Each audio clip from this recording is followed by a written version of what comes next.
बिस्मिल्लाहिर्रहमानिर्रहीम, अस्सलाम वालेकुम। आज हम देखेंगे जी कि वर्ब क्या होता है।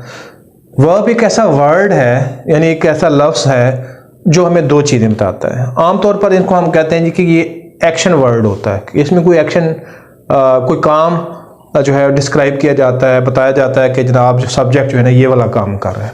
लेकिन ये जहाँ एक्शन वर्ड होता है वहाँ ये स्टेट वर्ड भी होता है, यानी कि वो किसी चीज़ के बारे में हमें कोई इंफॉर्मेशन दे रहा होता है, ज़रूरी नहीं उसके अंदर एक्शन ही पाया जाए। मिसाल के तौर पर यानी कि दो चीज़ें वर्ब हमें देता है, एक एक्शन और दूसरा स्टेट। इसी बुनियाद पे हम कहते हैं कि कुछ वर्ब जो है वो डायनामिक वर्ब होते हैं जिसमें एक्शन पाया जाता है, और कुछ को हम स्टेटिव वर्ब कहते हैं कि वो स्टेट कर रहे होते हैं, डिस्क्राइब कर रहे होते हैं, डिस्क्रिप्टिव वर्ड होते हैं दूसरे लफ्ज़ों में।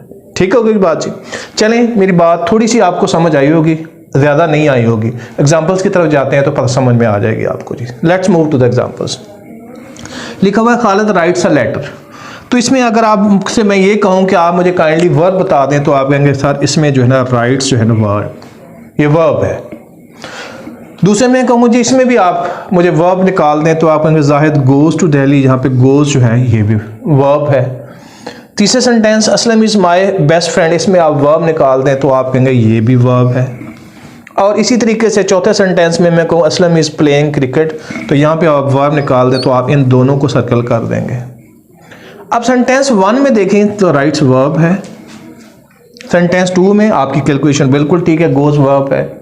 सेंटेंस 3 में इज़ वर्ब है, और सेंटेंस 4 में दो वर्ब है, यानी इज़ और प्लेइंग दोनों वर्ब है। तो हम कैसे तयन कर सकते हैं कि वर्ब क्या होता है या वर्ब की क्या टाइप्स हैं? चलें जी, ज़रा हम टाइप्स की तरफ चले जाते हैं। यहाँ ये वर्ब है और यहाँ सब्जेक्ट कोई काम कर रहा है, यानी इसके अंदर एक्शन पाया जाता है। दूसरे लफ्ज़ों में ये वाला वर्ब जो है ना ये डायनामिक वर्ब है। डायनामिक वर्ब वो होते हैं जो कि जिसमें सब्जेक्ट जो है कोई काम कर रहा होता है, उसकी कोई मूवमेंट नज़र आती है, उसका कोई जो एक्शन हमारे सामने आता है। ठीक होगी बात जी। तो ये डायनामिक वर्ब है। Goes, Zahid goes to Delhi, Zahid Delhi जाता है, दिल्ली जाने के लिए घर से भी निकला होगा, एयरपोर्ट भी पहुंचा होगा, दिल्ली भी पहुंचा होगा। ठीक है, तो उसकी मूवमेंट नजर आती है, ये भी डायनामिक वर्ब है। अब नेक्स्ट में देखें तो लिखा हुआ है Aslam is my best friend. अब यहां असलम कर कुछ नहीं रहा, अलबत्ता असलम के बारे में कुछ मालूमात दी जा रही हैं कि असलम मेरा दोस्त है, Aslam is a good player, Aslam अच्छा खिलाड़ी है, Aslam is a great writer, Aslam एक अजीम राइटर है। तो अब असलम के बारे में कोई इंफॉर्मेशन दी जा रही। इस किस्म के जो वर्ब हैं हम स्टेटिव वर्ब कहते हैं, जो स्टेट करते हैं, सीधी सी बात है। और इसी तरीके से यहाँ पे असलम इज़ प्लेइंग क्रिकेट, यहाँ भी वो कोई काम कर रहा है, असलम उसकी मूवमेंट हो रही है, तो ये भी डायनामिक वर्ब है। ये तो जो हमने ये वाली जो डिस्ट्रीब्यूशन की है वर्ब्स की, ये उसके काम की नौयत से की है। लेकिन एक डिस्ट्रीब्यूशन इसकी इस बात पे है कि ये वर्ब अपने बाद क्या ले रहा है, इसके बाद कौन सा वर्ड आ रहा है। आमतौर पर हमारी मिसकंसेप्शन बच्चों की ये होती है कि सब्जेक्ट आएगा, वर्ब आएगा और उसके बाद ऑब्जेक्ट आएगा। नहीं, सब्जेक्ट वर्ब एडवर्ब भी हो सकता है, सब्जेक्ट वर्ब नाउन भी हो सकता है, सब्जेक्ट वर्ब एडजेक्टिव भी हो सकता है। ठीक है जी। तो कॉम्बिनेशन क्या है? अगर वर्ब के बाद कोई ऑब्जेक्ट आ रहा है तो ऐसे वर्ब को हम ट्रांजिटिव वर्ब कहते हैं, तो लिहाजा इसमें ये वाला वर्ब जो है वो ट्रांजिटिव था।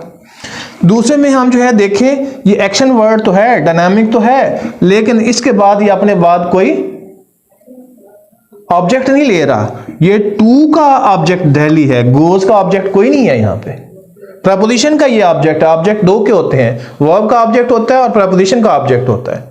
तो यहाँ पे वर्ब का ऑब्जेक्ट कोई नहीं है, प्रपोजिशन का ऑब्जेक्ट दिल्ली मौजूद है। ठीक है जी।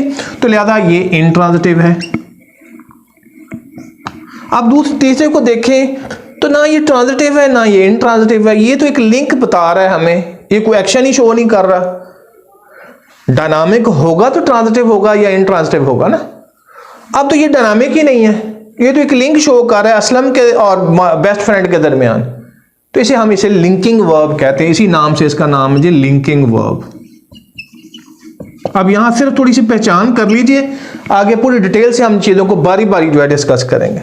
इसी तरीके से असलम इज प्लेइंग क्रिकेट, तो इसमें आप देखेंगे ये इज जो है ये हेल्पिंग वर्ब है और यहाँ ये प्लेइंग जो है मेन वर्ब है। तो जहां दो वर्ब यूज हों और उसमें से एक हेल्प कर रहा हो दूसरे की तो उसे हेल्पिंग वर्ब या ऑक्सिलरी कहते हैं और दूसरा मेन वर्ब है। तो इसमें ये हेल्पिंग वर्ब है हमारा और ये मेन वर्ब है, तो लिहाजा हम आगे लिख सकते हैं इनके आगे कि हेल्पिंग वर्ब है और मेन वर्ब है। तो इस लिहाज से वर्ब की दुनिया में जैसे हम घुसे हैं तो हमारे पास पहले तो दो किस्म की चीजें आई हैं कि एक्शन होगा यानी डायनामिक होगा या फिर स्टेटिव होगा।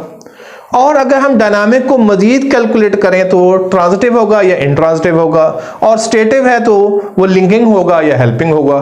ये दोनों सूरतों में हमारे सामने आएगा। Thank you.